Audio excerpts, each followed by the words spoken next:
un exercice résolu sur les conducteurs ohmiques en électricité, niveau tronc commun. Hein? Donc, j'explore mes connaissances. Premièrement, la tension en bande d'un conducteur ohmique AB est UAB de 4,5 volts. L'intensité du courant qui le traverse est I de 22,5 mA. La résistance de ce conducteur ohmique est soit 200 ohms, ou bien 0,2 ohms, ou bien 20 kΩ. Deuxième question, la résistance sont des exercices, bien sûr, indépendants.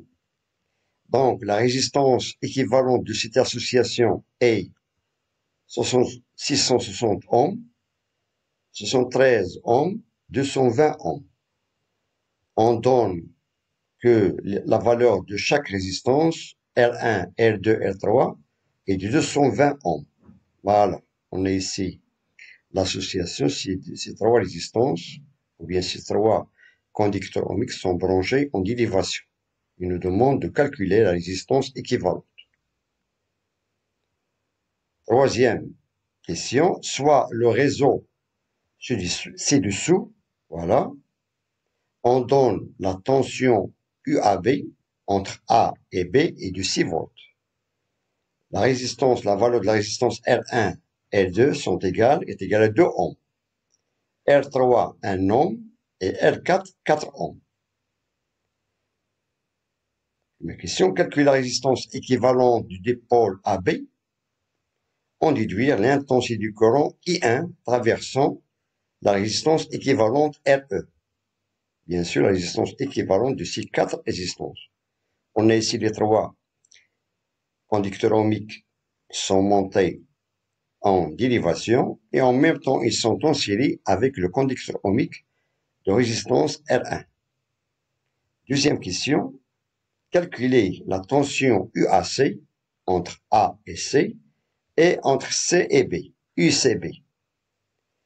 Et la dernière question, déduire du calcul de UCB les intensités du courant I2, I3, I4. I2, bien sûr, c'est l'intensité du courant qui traverse la résistance R2, et I3 traversant la résistance R3, et bien sûr, I4, c'est l'intensité du courant qui traverse la résistance R4. Bien. On passe maintenant à la solution. Bien sûr, d'après la première question, il nous demande de déterminer la résistance de ce conducteur ohmique, sachant que la tension en bande de UAB est de 4,5 volts et l'intensité qui parcourt ce conducteur ohmique est de 22,5 mA.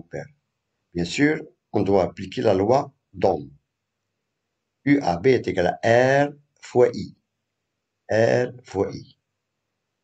Donc, on tire la résistance d'après la première question. Voilà. On a UAB et du I est égal à 22,5 mA et on doit la convertir en ampères, c'est-à-dire 0,0225 ampères. Donc, pour déterminer la résistance en unité légale, unité internationale, on doit donner la tension en volts et l'intensité en ampères et non pas en milliampères pour avoir la résistance en ohms. Et on tire R.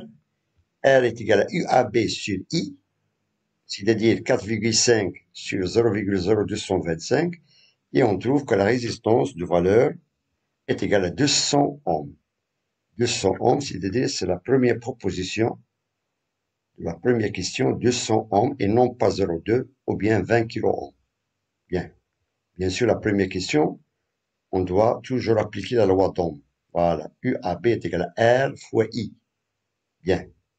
On passe maintenant à la deuxième question, ou bien le deuxième exercice, le petit exercice. On a la résistance équivalente de cette association, soit 660 ohms, ou bien 73 ohms, ou bien 220 ohms. On donne R1 est égal à R2 est égal à R3 est égal à 220 ohms. Bien, un peu de réflexion. Tout d'abord, on doit donner un petit rappel de l'association des conducteurs ohmiques.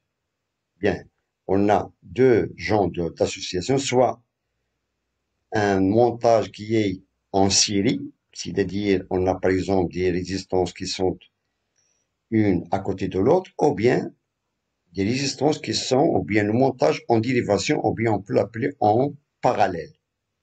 Donc un petit rappel, voilà. Donc, comme rappel, on a le montage en série de la résistance équivalente, c'est la somme, c'est sigma de Ri, c'est-à-dire R1 plus R2 plus R3 plus etc. Rn.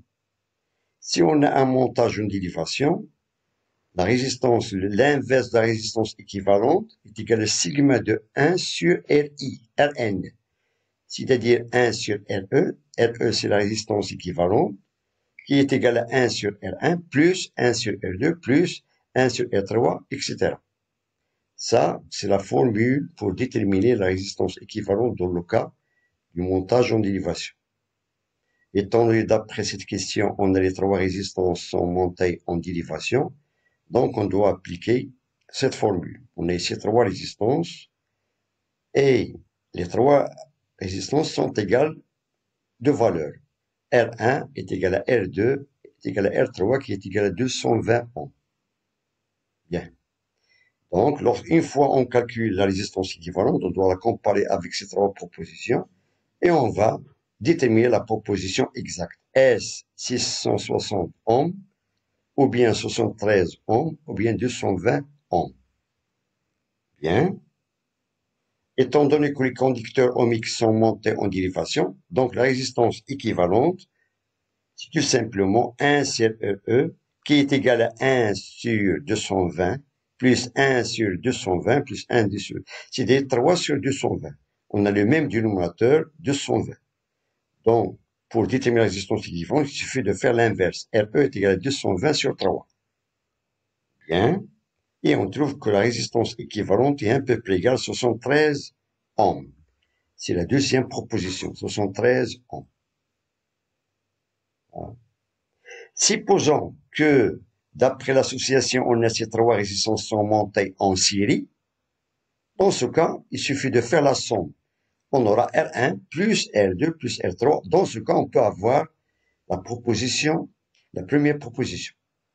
Étant donné d'après cette association, on a le montage en dérivation. Donc, la résistance équivalente, c'est tout simplement 73 ohms. C'est la deuxième proposition. Bien. On passe maintenant à la dernière question, question 3.